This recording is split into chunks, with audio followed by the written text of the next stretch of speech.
is some completed work from the previous episode.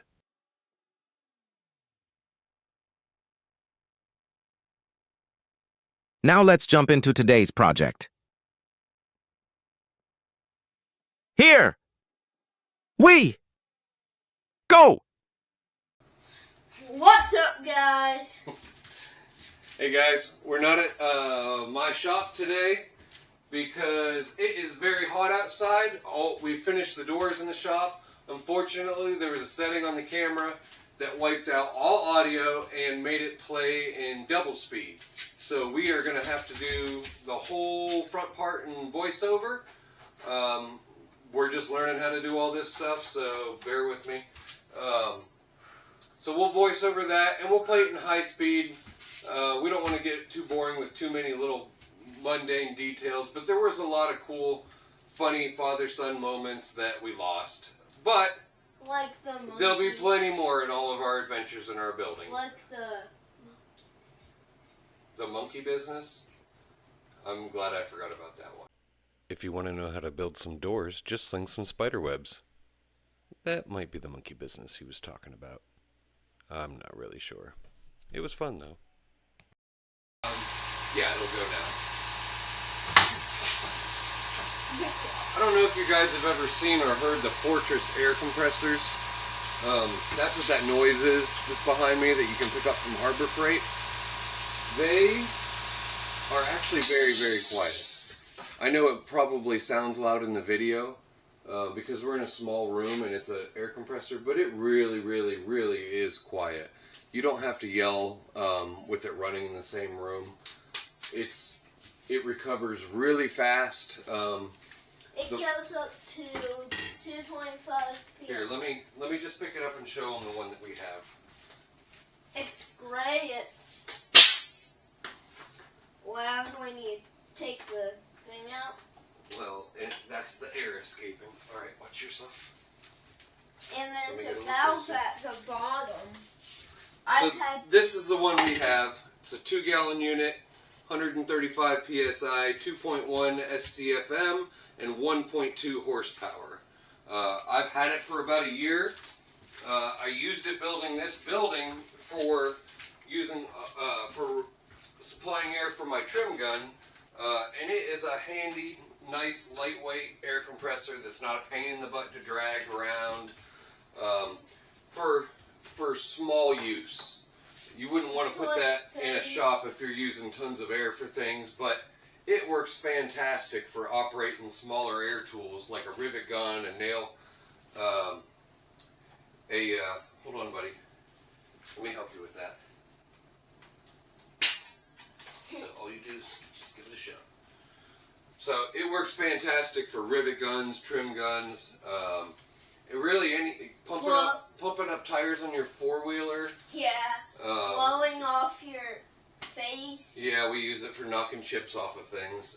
So it's a great little air compressor that's perfect for home use without taking up a ton of space. You could put that in an overland camper. You could. I don't know that we are going to put that big of one in our camper, but I always have a Viair air compressor in the adventure vehicle that's good for a lot of things. I don't know that we would ever This material that we're going to use to cover the outside of our camper may look like an old sign because it is. We're trying to build this in a pretty thrifty manner, so we contacted a guy that does sign work and asked him if he had any old signs that were in good condition that maybe we could use the aluminum from, and he had a stack of them.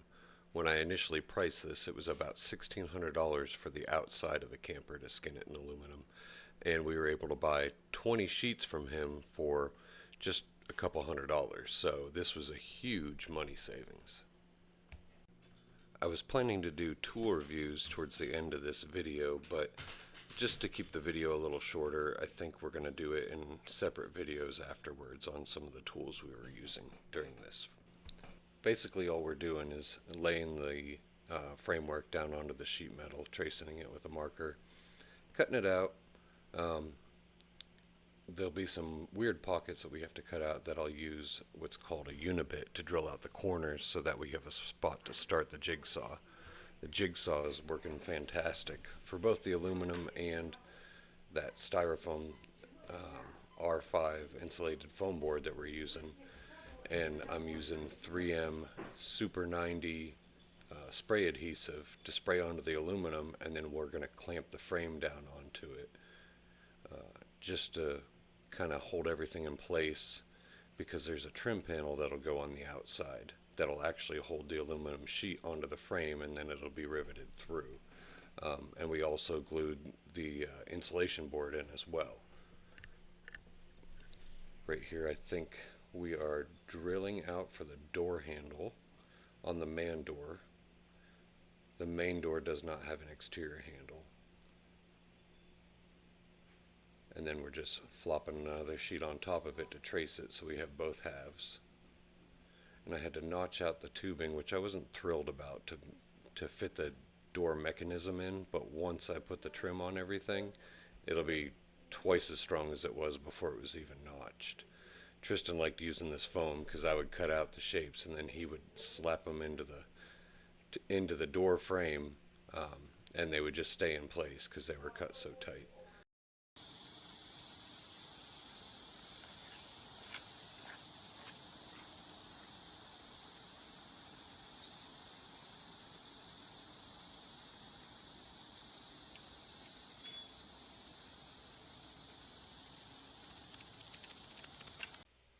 I got an early start, and basically I'm just setting the doors on sawhorses and trimming a little bit of aluminum that hangs off over the edge, either with the jigsaw or the grinder, and trying to taper it so the channels will go over the outside of it easier. Why? Alright, so basically what we're doing here in my little work building that I have at home in the air conditioning is we were installing trim all the way around the perimeter of it. There's two different types of trim that we're using. This one, for obvious reasons, is called a C channel. It is shaped like a C. Just like my dog Cooper's first letter of his name. This one is called an H channel. Ooh, very H-y. This one will go on the bottom of the door. The C channel will go on the top and both sides. And then the H will go on the bottom, and when the door comes down to the trailer, this flap will seal up against the bottom of the trailer. Yeah, that lip will seal. Something that's interesting about our door. I mentioned the door will come down. Our door is not going to hinge off to the side or fold down like a ramp. Why would we put a hole in the middle of our door if it's going to flip up like an awning? So we can put a man door in it. That's right. So we'll only flip up the big door when we're going to put the four-wheeler in it, or if we're going to load something big into the camper. Or if we... Otherwise, we have the small man door that we can open up, and that way it'll keep the heat or the air conditioning in, the bugs out better if you just open up the smaller door and go in and out real quick, versus opening up the huge door up and back down. So, our door will be two doors. And I don't know that I've ever seen that on a trailer before. It might have been done before, but I haven't seen it, especially on a camper this small. If you're wondering how in the world this is not going to flip up on the road, the tailgate will be covering it when we're...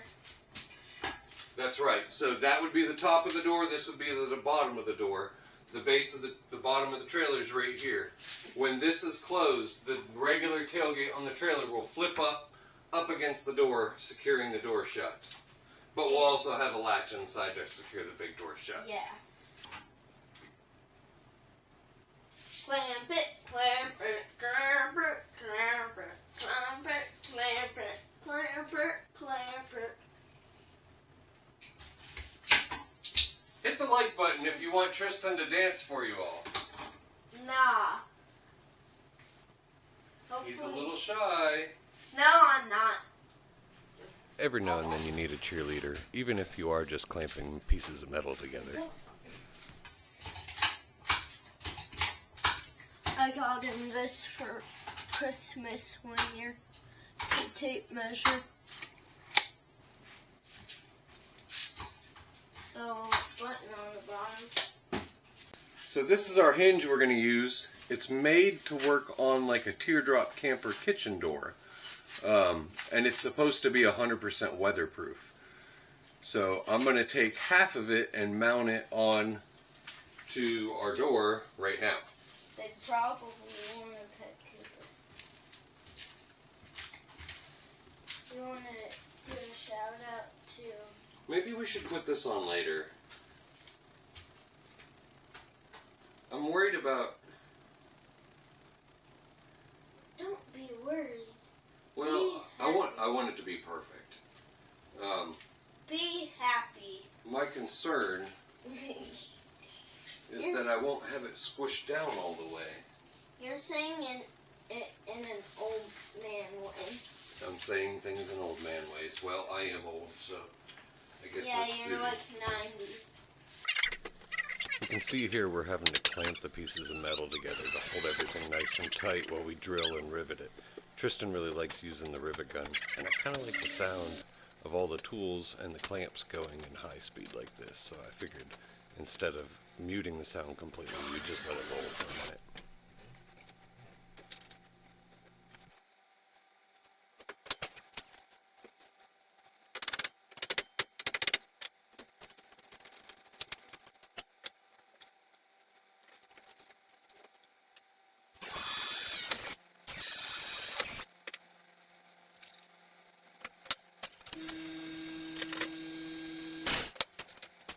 Thanks for watching today. Hopefully in the next video you will see the door 100% complete and assembled. Just kind of working through things as we can when we have time to. I don't really have enough time to get all the trim on this door, all the trim on the man door, hinges on it, installed on it, and it'll make it heavier when I go to put it onto the trailer too if the man door is on it at the same time. So I'm just going to mount this part on the camper for right now, and then I'll go ahead and mount the man door in the middle of it later. But the inside of the door goes exactly the same as the outside, same process. I do want to give a little shout out to Mr. Metal Aluminum. I looked all over. We have regular commercial suppliers at my shop that we use for steel and aluminum, who I bought a bunch of parts for the camper from. Their name of their company is Pennsylvania Steel. They were having a very difficult time finding C-channel and H-channel for us. And then I looked online and I found a lot of places, but it was very, very expensive. Not fun. I found the website called Mr. Metal Aluminum. Which is a funny name. It is a funny name, and I thought it might be a scam. I checked out where they were, and it's a place in Indiana that I've been to before with a lot of trailer manufacturing. So I went ahead and took the risk and ordered. Everything showed up in like 3 days. It was a third of the price of most places. The same products that you can buy from Rec Pro you can buy off of Mr. Metal Aluminum for half the price. So I want to give a shout out to them. They have no affiliation with us. They didn't give us anything. But it was cool that we were able to get our trim for a very reasonable price. That's all I got for today. Tristan, anything else? Be goofy. Be goofy. Get outside, get to building, whatever you do, be safe. Have fun, y'all. Please don't forget to like and subscribe. Also, hit the comment button and give us some suggestions.